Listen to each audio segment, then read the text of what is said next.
اعلیٰ حضرت نے اپنے نام کے ساتھ بریلوی نہیں لکھا، تو پھر آج اپنے نام کے ساتھ بریلوی لکھنا اتنا ضروری کیوں سمجھا جاتا ہے؟ اعلیٰ حضرت امام احمد رضا خان فاضل بریلوی کی وہ کون سی خصوصیات ہے جس نے انہیں اپنے دور کا اتنا بڑا عالم بنا دیا؟ دنیاوی علوم میں اکثر انہوں نے کسی استاد سے پڑھا ہی نہیں.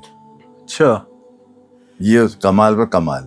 میں نے پھر یوں لکھا کہ کون سا مروجہ علم ہے جو اس وقت احمد رضا نہیں جانتے تھے اور اس پر نہیں لکھا. یہ ہے ان کی خصوصیت.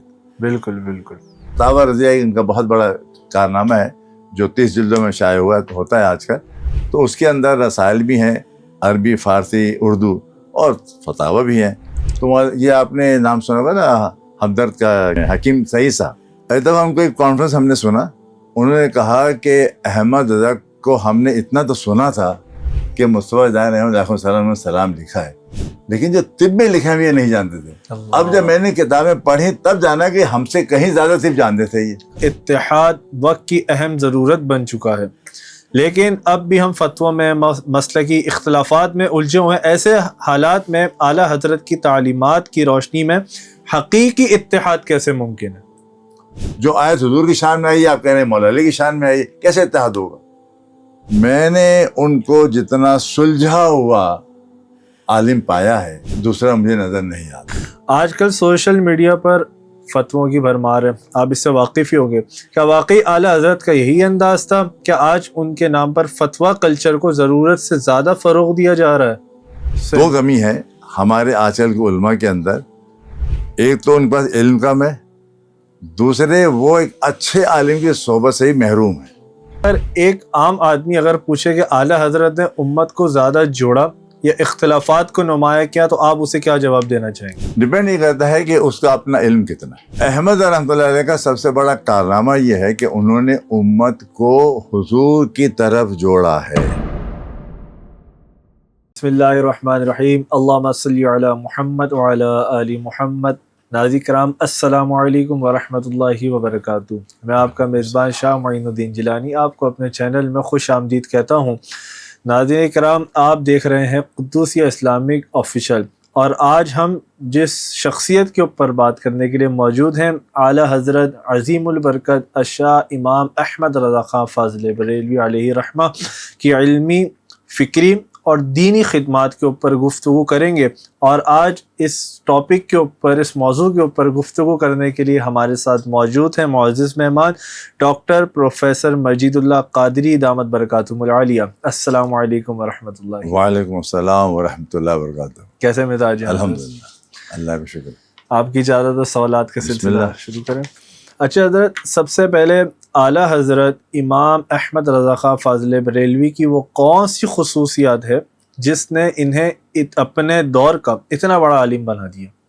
ان کی ایک خصوصیت ہو تو کہا جائے، ماشاءاللہ اتنی خصوصیات ہیں کہ جس کی بنا پر وہ اپنے زمانے کے بڑے نہیں، سب سے بڑے، اور اپنے زمانے کے ہی نہیں بلکہ اپنے زمانے سے کئی صدیوں پہلے کے علماء کے درمیان وہ اتنے بڑے عالم ہیں کہ ان جیسا کوئی بڑا عالم نہیں. بے شک. اس کی بنیادی جو بات ہے وہ یہ ہے کہ ان کے پاس علم کی وسعتیں بہت ہیں. یعنی اتنے زیادہ علوم و فنون وہ جانتے تھے اور اس پر دسترس تھی کہ اتنے زیادہ تعداد میں اور اتنی زیادہ تنوع کے ساتھ، یعنی کہ مختلف علوم کے ساتھ، عقلیہ بھی، نقلیہ بھی، یا سائنسی، غیر سائنسی، دنیاوی، ہر علم ماشاءاللہ وہ جانتے تھے. بالکل. اور کمال یہ ہے کہ دنیاوی علوم میں اکثر انہوں نے کسی استاد سے پڑھا ہی نہیں. اچھا. یہ کمال پر کمال. دینی علوم سارے کے سارے اپنے والد ماجد مولانا نقیلی صاحب سے پڑھے، اور وہ بھی سارے نہیں پڑھے. اس میں بھی بہت زیادہ علوم ہیں کہ جو انہوں نے خود سے پڑھے، خود تحقیق کری، خود تحقیق کی، یا خود سے اس کو نکالے. شاید ابھی کہیں خود سے کیسے کوئی پڑھ سکتا ہے، میں پھر جواب دے دوں گا. بالکل. یہاں تک کہ انہوں نے جو شاعری ہے دنیا کے اندر ہر شاعر کوئی نہ کوئی استاد ہوتا ہے. بغیر استاد کے کوئی شاعر نہیں بنتا. ہر شاعر کہتا ہے کہ میں فلاں استاد کا شاگرد ہوں. احمد آزاد 3 زبانوں میں شاعری کی انہوں نے, اردو, فارسی, عربی. لیکن ان کا نہ تینوں میں سے کسی بھی شاعری میں کوئی استاد نہیں. اچھا. انہوں نے میتھمیٹکس میں, ارضیات میں, مختلف علوم فنون میں کتابیں لکھی اور ان علوم پر ان کا کوئی استاد نہیں. تو یہ خصوصیت ایسی تھی جو اللہ تعالیٰ ہی کی طرف سے ملتی ہے کہ علم لدنی آپ نے یقیناً نام سنا ہوگا, عوام جانتے ہوں شاید نہ جانتے ہوں. علم لدنی وہ ہے کہ بندہ خود سے نہیں جانتا بلکہ اللہ تعالیٰ اس کو علم دے دیتا ہے یا الہام کر دیتا ہے. وہی تو نہیں آئے گی, لفظ وہی سوال نہیں کرتے, اللہ الہام کرتا ہے. تو احمد رضا اس شخصیت کا نام ہے جس کے پاس پڑھے ہوئے علم بھی ہیں, جو والد صاحب سے پڑھے, اور وہ علم بھی ہیں جو الہام کے ذریعے اللہ تعالیٰ نے ان کو علم لدنی طور پر عطا فرمائے. یہ سارے علوم ملا کر 2, 4, 10, 20, 50 نہیں بنتے, اس سے کہیں زیادہ بنتے ہیں. میں نے جو ان کے کیٹیگرائزیشن کی علوم کی, اسی لحاظ سے یہ 100 سے زیادہ علوم جانتے تھے. ماشاء اللہ. اچھا, وہ کہیں کہ 100 آپ نے کیسے کر دیے؟ ہوتا یہ ہے کہ وقت کے ساتھ علم جو ہے وہ بڑھتا چلا جاتا ہے. میں مثال دوں, مثال طور پر جیولوجی ایک سبجیکٹ, جیولوجی کے اندر اس وقت کم از کم 20 اور سبجیکٹس ہیں جو اس سے ریلیٹڈ ہے اور اس کی برانچیں کہلائیں, لیکن برانچ خود ایک سبجیکٹ بن گیا. جب سبجیکٹ بن گیا تو وہ علم کہلائے گا. اس لحاظ سے احمد اپنی زبان کی بات کر رہا ہوں, ان کے زمانے میں جتنے بھی علوم تھے ان میں اکثر پر ان کو دسترس حاصل تھی. اس لیے لکھنے والوں نے بہت کچھ لکھا ہے, میں نے بھی لکھا ہے. میں نے پھر یوں لکھا کہ کون سا مروجہ علم ہے جو اس وقت احمد رضا نہیں جانتے تھے اور اس پر نہیں لکھا. یہ ہے ان کی خصوصیت. بالکل بالکل. اچھا حضرت, کیا اعلیٰ حضرت کو لوگوں نے پڑھا کم اور سنا زیادہ ہے؟ یہ تو میرے خیال ہر شخص سے متعلق ہوتا ہے. اگر میں کہوں دنیا والوں سے کہ حضور کو آپ کتنا جانتے ہیں اور کتنا پڑھا, کہ ہم نے سنا ہے, بالکل, تو ہماری اصل میں یہ عادت ہے. کتاب بھی کی عادت ہماری, کتب بھی کی عادت ختم ہو گئی ہے, اس لیے ہم سنتے زیادہ, لیکن سننا یہی غنیمت ہے. تو احمد صاحب کے ساتھ یہ معاملہ یہی ہے. ظاہر کہ جتنے بھی اہل سنت کے لوگ ہیں عقیدے کے لحاظ سے, ظاہر جو اپنی مساجد میں جاتے ہیں, پروگرام میں جاتے ہیں, کہیں جاتے ہیں, خانقاہ میں جاتے ہیں, تو وہاں جب ذکر آتا ہے صالحین کا تو اس میں احمدہ کا تذکرہ بھی ہوتا ہے. اور اس زمانے میں کیونکہ پچھلے 100 سال کے اندر ان کا جو 2-3 چیزیں اتنی زیادہ مروج ہو گئی ہیں کہ ہر بندہ مسلمان کہنا چاہیے ان کو کہیں نہ کہیں جانتا ضرور ہے. کم از کم اس نے مصطفیٰ جان احمد لاکھوں سلام ضرور سنا ہے. بالکل بالکل. انہوں نے لم یاد نظیرے کا ضرور نعت سنی ہے. بالکل, انہوں نے سب سے اولا والا ضرور ہونا. تو یہ وہ چیزیں ہیں جو ایک عام آدمی کہہ دے ہاں یہ مولانا بریلوی کی نعت ہے, یہ بالکل مولانا بریلوی کا سلام ہے. تو اس لحاظ سے لوگوں نے یہ تو سن لیا کہ اچھے نعت گو شاعر تھے, اچھے سلام لکھا, لیکن علمی اگر آپ کہیں گے نا وہ کم لوگ جانتے ہیں. وہ ایون جو مدارس کے پڑھے ہوئے لوگ ہوتے ہیں یا اسکول کالج پڑھے ہوئے ہوتے ہیں وہ بھی نہیں جانتے ہیں. ان کے علم کو معلوم کرنے کے لیے ان کی کتابیں پڑھنا ضروری ہے. تبھی تو آپ پہچانیں کہ احمد صاحب جو میں نے کہا ہے کہ صاحب ہر علم پر ان کو عبور تھا, تو آپ ان کی کتابیں جا کے دیکھیں گے, جو چھپی ہیں وہ تو دیکھ لیں کم از کم, جو مسودے رکھیں بات کی بات ہے. تو فتاوی رضیہ ان کا بہت بڑا کارنامہ ہے جو 30 جلدوں میں شائع ہوا ہوتا ہے آج کل. تو اس کے اندر رسائل بھی ہیں, عربی, فارسی, اردو, اور فتاوی بھی ہیں. اگر ایک فتاوی رضیہ کی 30 جلدیں ہی کوئی پڑھ لے گا تو ہر اگر آپ کو فلاسفر ہے وہ پڑھے کہے گا یا مولانا بہت بڑے فلاسفر تھے. اگر کوئی وہ طب کا آدمی ہوگا وہ کیسا بہت بڑے طب کے آدمی تھے. تو ہر آدمی اپنے لحاظ سے دیکھے گا انہوں نے کتنا کام کیا ہوگا. تو یہ آپ نے نام سنا ہوگا نا ہمدرد کا, کیا نام ہے, حکیم سعید صاحب. جی جی. ایک دفعہ ہم کو ایک کانفرنس ہم نے سنا, انہوں نے کہا کہ احمد رضا کو ہم نے اتنا تو سنا تھا کہ مصطفیٰ جان احمد علیہ سلام لکھا ہے, لیکن جو طب میں لکھا ہے یہ نہیں جانتے تھے. اب جب میں نے کتابیں پڑھی تب جانا کہ ہم سے کہیں زیادہ طب جانتے تھے یہ. اب ان کا حکیم تو لگتا نہیں ہے. تو یہ بات میں اسپیشلائزیشن ہو گئی کہ حکیم جیسے حکیم کتابیں پڑھتا ہے, انجینئر سے انجینئر کتابیں پڑھتا ہے. احمد رضا